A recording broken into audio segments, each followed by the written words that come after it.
मैं जैसे बात करूं इस धूप बत्ती की, तो वैसे तो आपको सबको पता है कि हवन जो बताया है वो बड़ा परम काम बताया है, सबसे श्रेष्ठ कार्य हवन का बताया, लेकिन बहुत सारे लोग नहीं कर पाते। तो आयुर्वेद में एक धूनी का जिक्र है जो कीटाणुओं का या अलग अलग मौसम में जो बैक्टीरिया हमको मारने का काम करती है, शुद्धिकरण का जो काम करती है।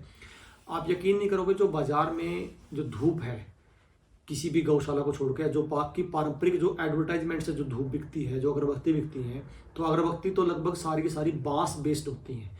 और बांस को तो शास्त्रों में और आयुर्वेद में भी जलाना मना बताया है। जलाना मना इसलिए नहीं बताया कि कोई अंधविश्वास है, क्योंकि बांस को जलाने से हानिकारक जो गैसें हैं वो रिलीव होती हैं। तो बांस को तो जलाना कतई मना बताया है। अगर किसी लकड़ी को जलाना मना बताया तो बांस को बताया। और जितनी टोटली अगरबत्ती है वो बांस बेस्ड है। आप समझ पा रहे हो कितना, मतलब आप धर्म के नाम पे कितना, मतलब हम हमारे से गलत करवाया जा रहा है, हमें बिना तय हमसे हमारे हाथ से हो रहा है।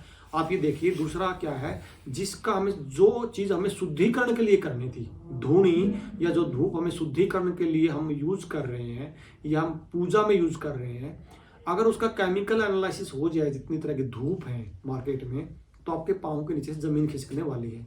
होता अगले किसी वीडियो में आपको उसका केमिकल एनालिसिस दिखाऊंगा, लेकिन यकीन मानिए जब भी आप दिल्ली किसी बाजार में जाओगे तो जितनी भी धूप बत्ती वो टनों में मिलती हैं, टनों में, टोटली केमिकल बेस होती हैं, केमिकल बेस।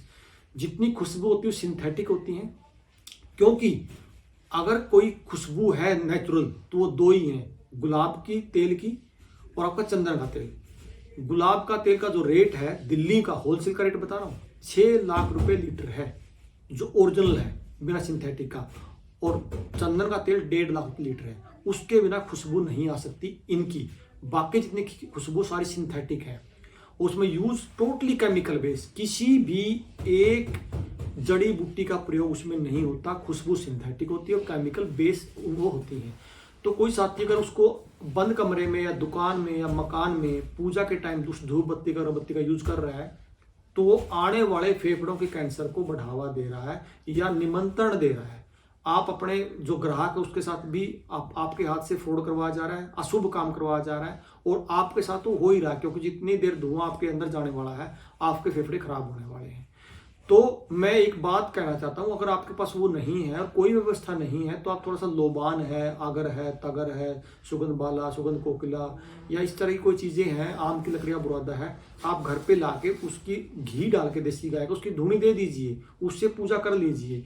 या फिर हमने जैसे ये जो चीज बनाई है, कम से कम भी 22-23 जड़ी बूटी, लेकिन इसका जो बेस है, इसका बेस वही गाय का घी है, आम की लकड़ी का बुरादा है, पीपल की लकड़ी का बुरादा है, गाय का गोबर का चूर्ण है, और मैदा लकड़ी, फिर अगर तगर, सुगंध बाला, सुगंध कोकिला, चंदन, जितना भी तरह का चंदन, मतलब जो बाजार में मिलता है। मैं ये नहीं कह रहा कि चंदन जो एक तो बाजार में 12,000 रुपये किलो का मिलता है, लेकिन एक चंदन का पाउडर आता है 5 से 6 हज़ार रुपये किलो का, वो भी लगभग शुद्ध होता है, उसमें से तेल निकला होता है। तो इस तरह की 15-20 जड़ी बूटियां हैं, इसमें सिंथेटिक आपको कुछ भी नहीं मिलेगा, ना कोई जीरो केमिकल मिलेगा। तो इसकी अगर आप घर में लगाओगे, धूनी लगाओगे, तो नो डाउट आपको फायदा करने वाली है, आपके वायुमंडल को फायदा करने वाली है और शुभ काम करने वाली है। तो आपसे निवेदन है, इसी कड़ी में जैसे हवन कुंड है, बेस इसका भी यही है, लेकिन ये हवन टाइप, मतलब थोड़ा सा कुंड टाइप में बनाई हुई है, ये आसानी से जलती है। खुशबू बहुत सारे लोग इसको बार बार मंगवाते भी हैं, क्योंकि बहुत सारे लोग, हर व्यक्ति का अपना टेस्ट होता है खुशबू में। तो जिसको भी सिंथेटिक खुशबू ना चाह के नेचुरल खुशबू चाहता है, और चाहता है कि मेरे द्वारा कुछ अच्छा हो सुबह सुबह मेरी दुकान में, मेरे मकान में, या मैं जहाँ बैठता हूँ, तो आप इस धूपबत्ती का ही प्रयोग करें, या इस तरह की सामग्री ला के अपने घर में उसकी धूनी दें।